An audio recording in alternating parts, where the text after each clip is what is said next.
Hey yo, it's your boy The Croft, and I'm back with another DJI Avata review. Actually, I'm wrong. It's another DJI tutorial, and I'll be giving you guys pro tips in order for you to shoot cinematic footage. Pro cinematic footage, you know, like that Netflix worthy drone shots? Yes, you're at the right place. This is where you'll get your proper tips. You know what I'm saying, my boy? So let's go.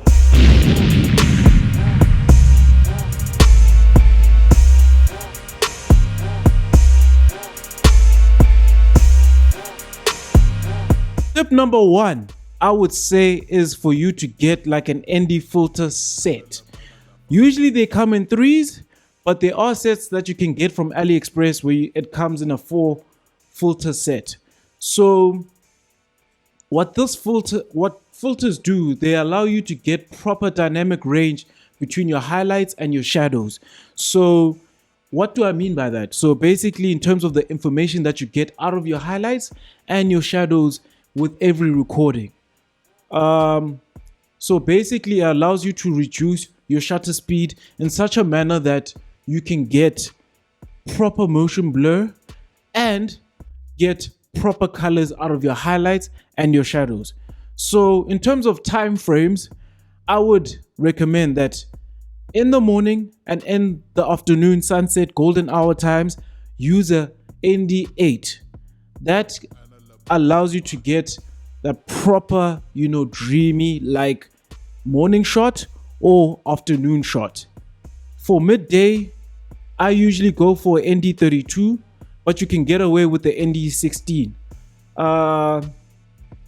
For indoor shots, I usually don't use any ND filters, but in situations or scenarios where you are in a place that's well lit, they've got bright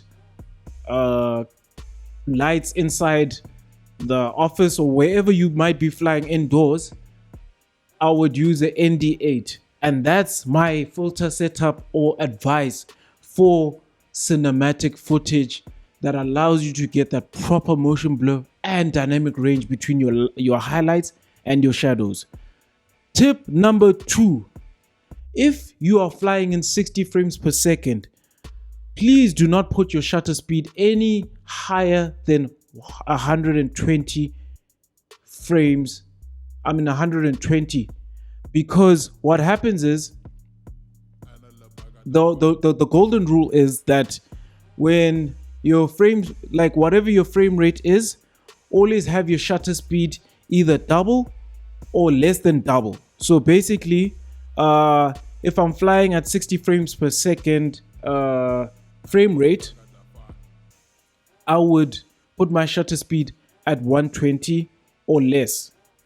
If I'm shooting in slow-mo 120 frames per second, I would put my shutter speed at either 120, 240 or less. Usually I put it at like 200 shutter speed. But yeah, that's my advice in order for you to get that proper motion blur on the edges or on moving objects, whatever it may be. Tip number 3, and this is the last tip. Use image stabilization in your EIS settings.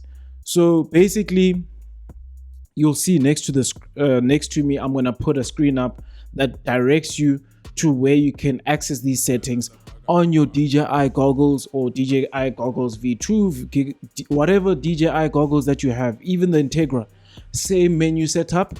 So if you just follow along, you set it up that way. So if you're shooting outdoors, I would highly recommend you use Rocksteady stabilization. And if you're shooting indoors, I would recommend that you use Horizon Steady, because in those situations you would like the foreground and the background to be balanced in terms of your framing. So I'd use Horizon Steady, and what Horizon Steady does is that it digitally stabilizes your footage in such a way that the horizon is leveled, is dead center. Then with Rocksteady mode, it just allows you to have like that, control over how much horizon you have in your shot, whether you want your horizon line to be in the middle or wherever you want it to be, but still get steady footage. Anyways, guys, that's my Pro 3 tips for you to get cinematic footage for your next drone shot. If you guys enjoyed this video, please slap that subscribe button, hit the notifications bell, because I'll be dropping more gems on how to fly your FPV, your DJI Avata drone